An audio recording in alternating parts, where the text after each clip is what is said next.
Welcome back, squad. It's playoff time. 15 stats for you to be successful. Let's go.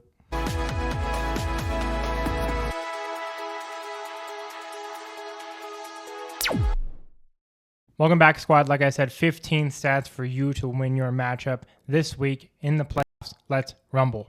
First up is Jordan Addison.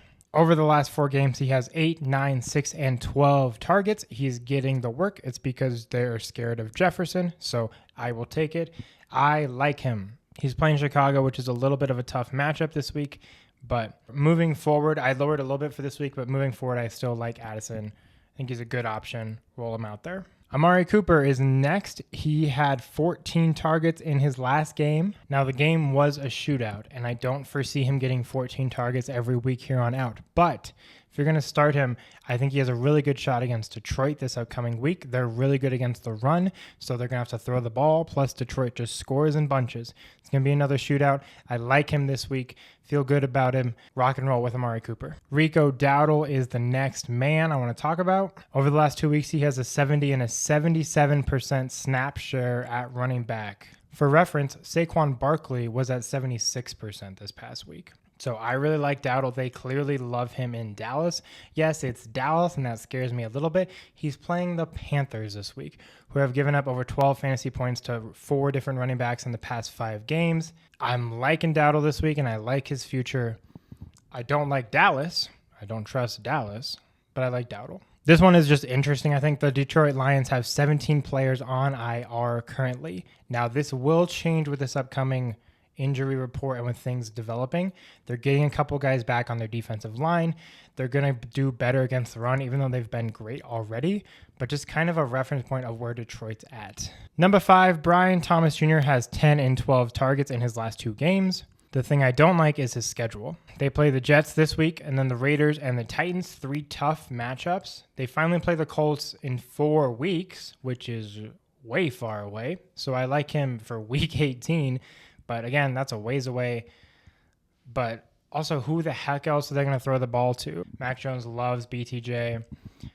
Yes, it's a scary matchup kind of here on out. But he did well against the Titans before. He could do it again. BTJ hesitantly optimistic. Up next at number 6 is David Njoku, which sucks because they just said he probably won't play this week. Since his bye week, he's played 4 games. He has 9 targets, 5 targets, 17 targets, and 13 targets. It's a little bit weird because he kind of looks like a chunky duck out there when he runs, but he's making it work. But now he's hurt. When he's back, you gotta love him. Jameis is throwing the ball like crazy, which is awesome to see. Just bummed that he's hurt right now. Don't look now, but Sam Laporta has 6 targets over the last 4 games. Is this me saying I trust Sam Laporta? No, Lord, no. But he's playing the Bills this week. It's going to be a high-scoring shootout. After that, I don't know. Like, he's obviously a good player. If he gets in the end zone, you love him. It's just you need the targets to be there. And with Jama, with Amon-Ra, I don't super trust him. Other than this week against the Bills, I think you can roll him out this week.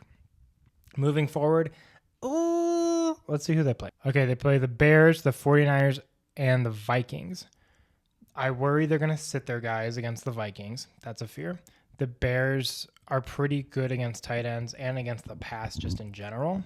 And the 49ers, who knows what's going on there. So this is the week to start Sam Laporta. Obviously, the trade deadline has passed in most of your leagues.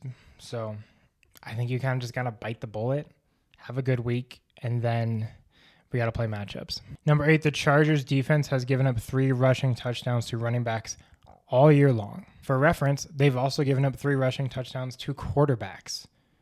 That's wild. Here's their schedule. The Bucks, who can somewhat run, although I don't know if Bucky's going to play this week. The Broncos, who the heck knows who's going to score there. The Raiders, I don't like. And the Patriots, maybe Ramondre scores. This defense is good against the run. I like the Chargers. Number 9, kind of on a similar vein, the Denver Broncos defense has allowed 7 touchdowns to wide receivers this season. For reference, that's 1 every other game about. They play the Colts, the Chargers, the Bengals, and the Chiefs. Now, I like those matchups less than the Chargers defense, but you could do a lot worse than Anthony Richardson at QB. Numero 10, Deebo is averaging 4.8 targets over the last 4 games. Oh, Debo. He'll probably have an explosion game here, one of these next few games, but which one? I don't know. Good luck if you want to play him. Be my guest. Number 11, this is somehow worse. Kyle Pitts is averaging 3.7 targets a game over the last 4 weeks. And on the year, he has a 67% snap share. So not only is he not getting the targets, he's not crazy on the field either. Number 12, Jonathan Brooks tore his ACL again, which is terrible, and I feel so bad for him. Chuba Hubbard stepped up in that game. He had a 97% snap share. 97. Will he hit that again? No, probably not. That's nuts. But I mean, you have to roll him out there if he even gets 10% lower than that, right? Like, he is the guy in Carolina. And I can't believe I'm saying this. The Panthers don't look terrible. Yeah, that felt weird coming out. Number 13, Jayden Reed has a 63% snap share this season. Like I said, it's a Green Bay wide receiver. I don't know who to trust. You have fun if you want Jayden Reed. I don't want any of them. I'm probably going to bench him until I see it consistently. And because we're so late in the season, I might not see it consistently at all. So kind of sucks, but you might play little matchups. But if he wasn't going to get it done against the Lions in the 34-31 game, I don't super trust him to get it done in a lot of other situations. So maybe he pops off. Maybe he does out again. I don't know. I don't really want to find out. The Steelers are first in average takeaways per game this season with 2.2 takeaways per game. So at least 2 takeaways in a game. Leads the league. You want to know who's bottom of the league? You can probably guess. It's Jacksonville with 0.6 takeaways a game. Less than 1.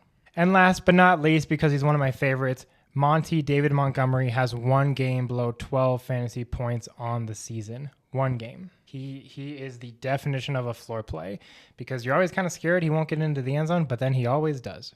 So love Monty. Roll him out. Roll out the Lions. Roll out the red carpet. We're wrapping up. Peace out, Girl Scouts. Good luck this week.